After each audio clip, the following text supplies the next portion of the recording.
from 10.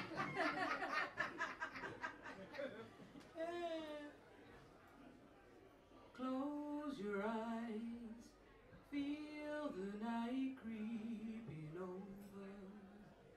Close your eyes, feel the night creeping over. Soon the dawn will be breaking, soon the sun will fill the sky. So close your eyes, feel the night creeping over. The aura of him was strength, so I leaned on him, and he was my help. I closed my eyes, and within his arms I felt his power surge through me. I would not, could not hide my need of him. There was safety in his arms. Close your eyes, feel the night creeping over. Safety in his arms, peace there too. No need to hide, there I could cry, so I did. Did he reject me? No. He looked to the inner me and found that he was at the center. Close your eyes, feel the night creeping over. The aura of him is strength, so I call him Lord. I bask in him, and he hides me under the shadow of his wings. And he has told me that I will mount up like the eagle and fly.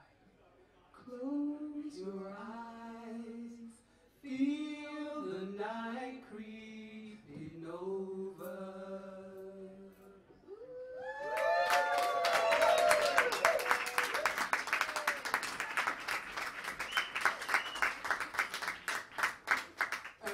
I established that piece, when I wrote it for my dad, who I don't often write about. My mother seems to be the noise in my head. So that was for Benjamin Phillips, my father, and my Father in heaven.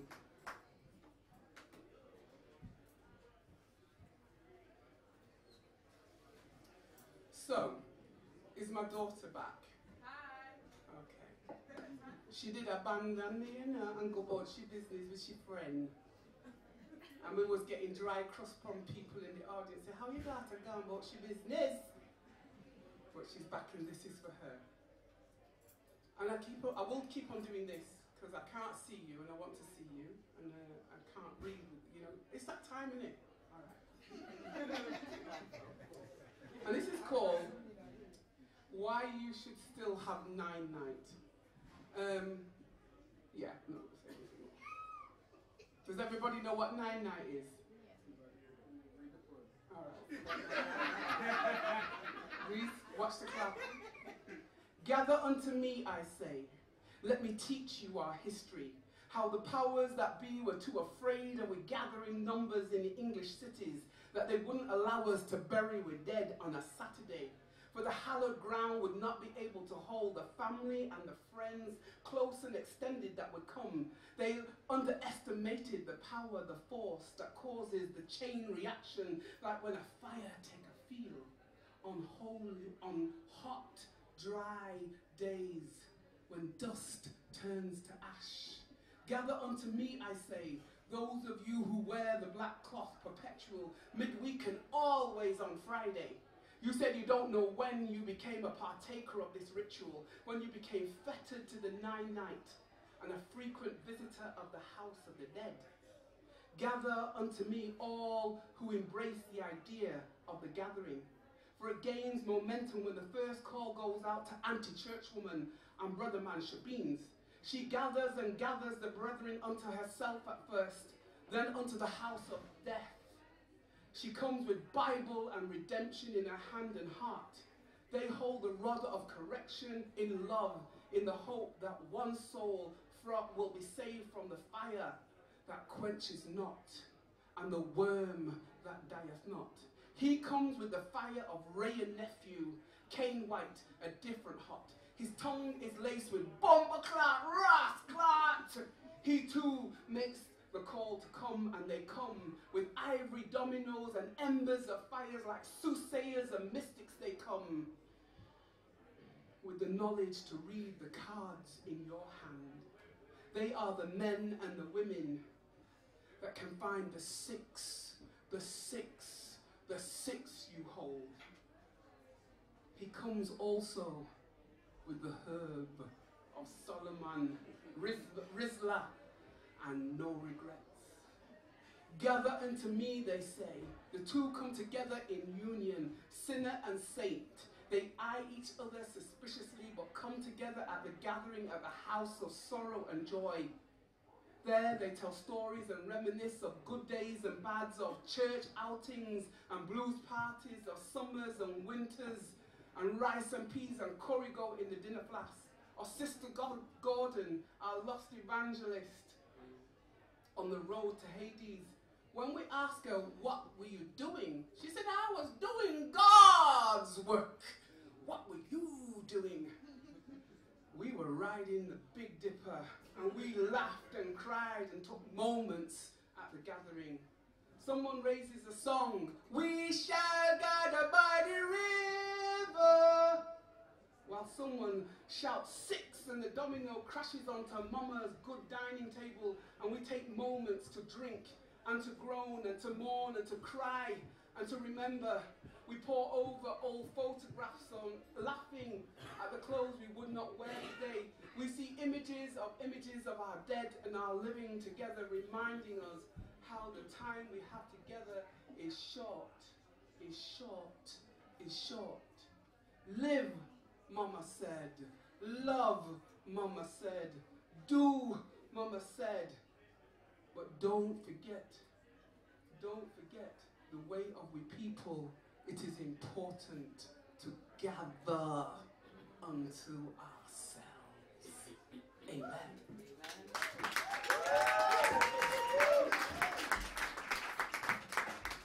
My daughter asked me, do you think we'll do this after your generation is gone? And I said, I hope so, because it's important. Okay. All right. I write a lot about my mom. And this one is for her.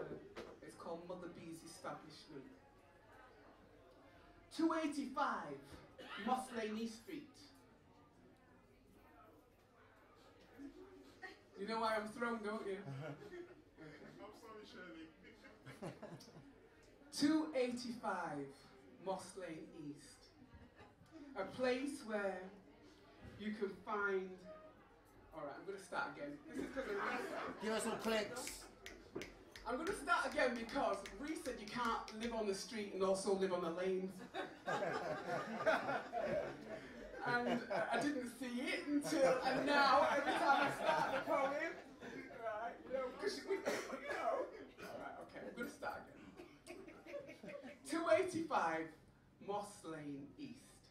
A place where you could feel home. It was the aromas of good vibes and patois-laced tongues.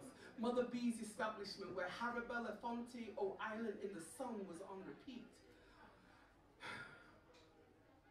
You could die for her cornmeal porridge, 2-hour dumplings, stew peas and rice, salt pork on your lips.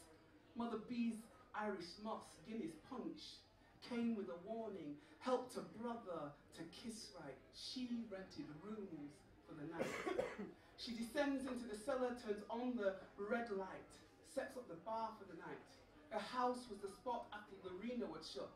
People would come from far and wide to sway to the rhythms of the night. Persian, the music man, played John Hope. Cupid, draw back your bow and let your arrow straight through Mother's heart for me. No, nobody else but me. White women with red lips, auburn, brunette and golden, came with powdered faces. They came like locusts on a new crop, she said, devouring men from holy places like St. Anne, St. Elizabeth and Mama St. Catherine. They came to school these men in the ways of slender hip women with small breath and exotic northern tongues, helping them to forget their wives and children that they'd left behind, waiting to come. She whispered her memories in my ear. She descends into the cellar, turns on the red light, sets up the bar for her night. Her house is the spot where when the Reno was shut, people would come from far and wide to sway to the rhythms of the night. Persian, the music man, played Jimmy Cliff's There's Many Rivers to Cross, reminding her of home.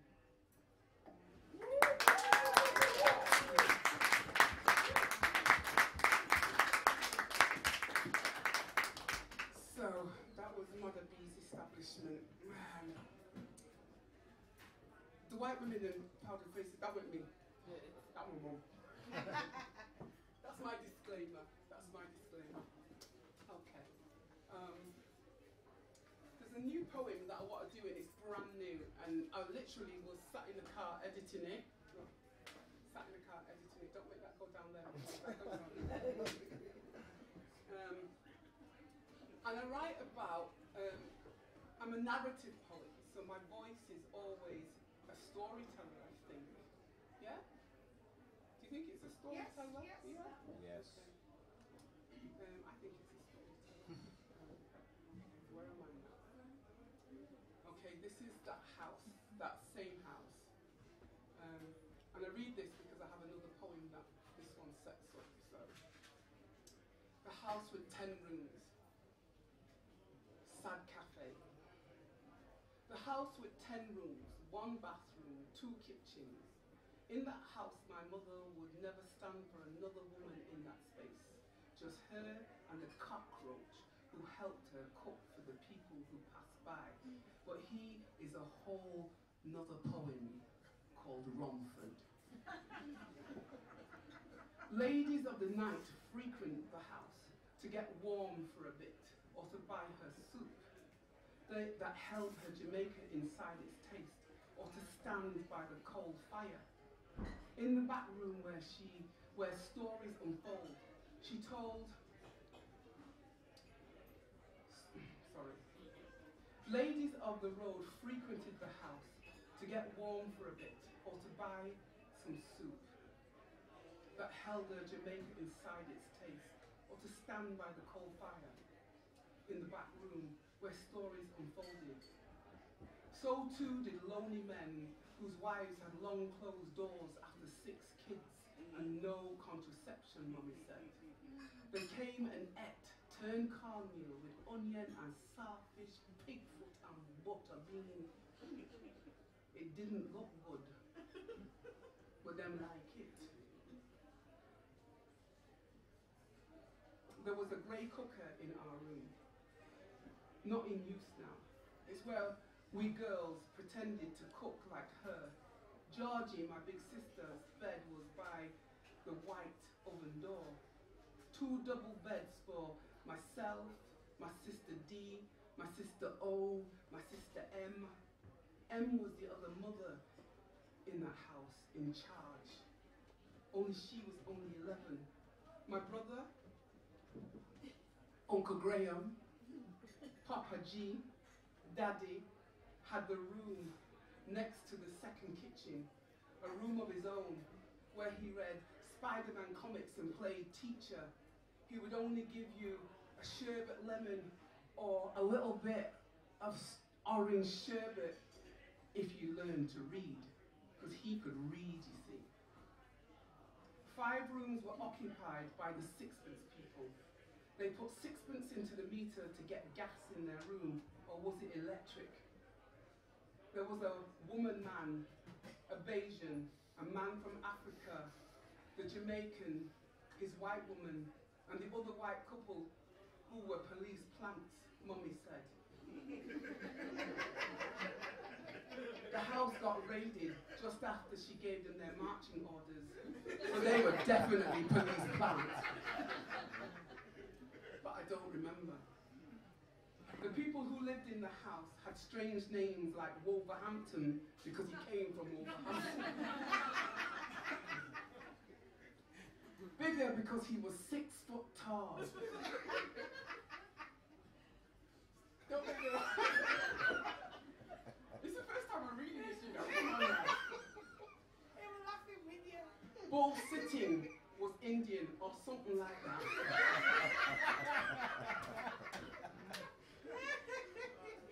And little D, her tongue was Glaswegian, and she had red hair and blonde hair and all kind of colour in her hair.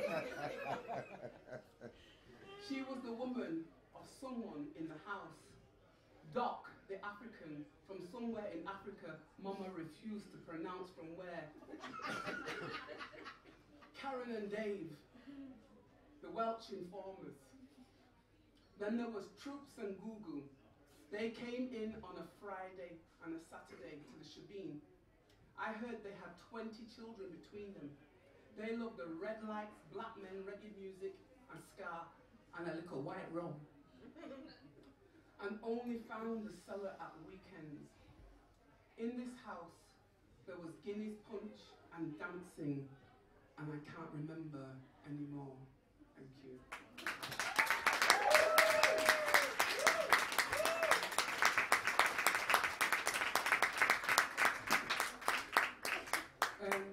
Clive, are you coming? All right.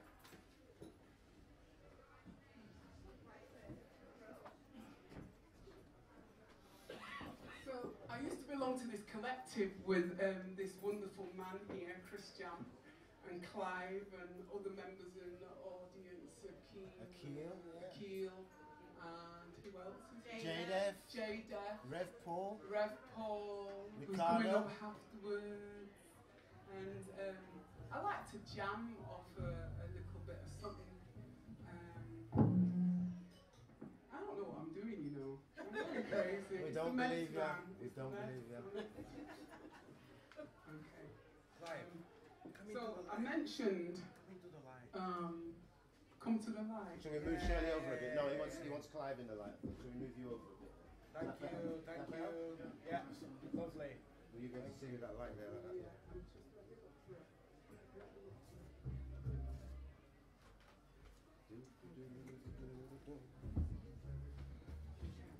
This is called Delilah's house. And Delilah's house was on Broadfield Road.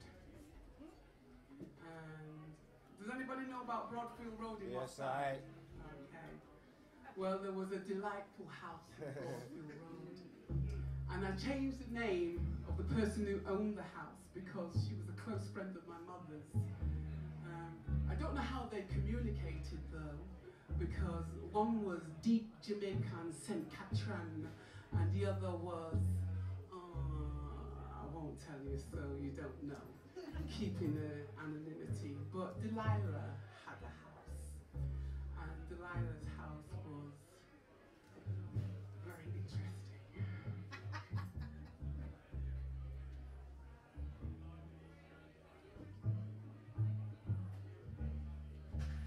Bang, bang, bang, bang, bang, bang, bang, bang. You're getting the picture?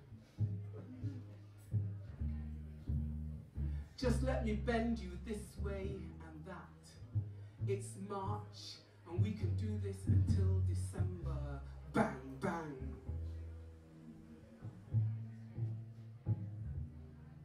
Bang, bang, and yes, I am bent double, and there is no tenderness, no word sweet, just sweating and grunting and gritting of teeth. This new position makes my leg go dead and my mind numb. Bang, bang, it's September and the twins are about to be born.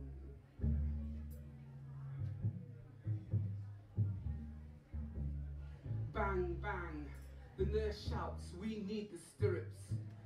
And yes, my legs are up in the air again, and there is no tenderness, no word sweet, just sweating and grunting and gritting of teeth. And my back hurts.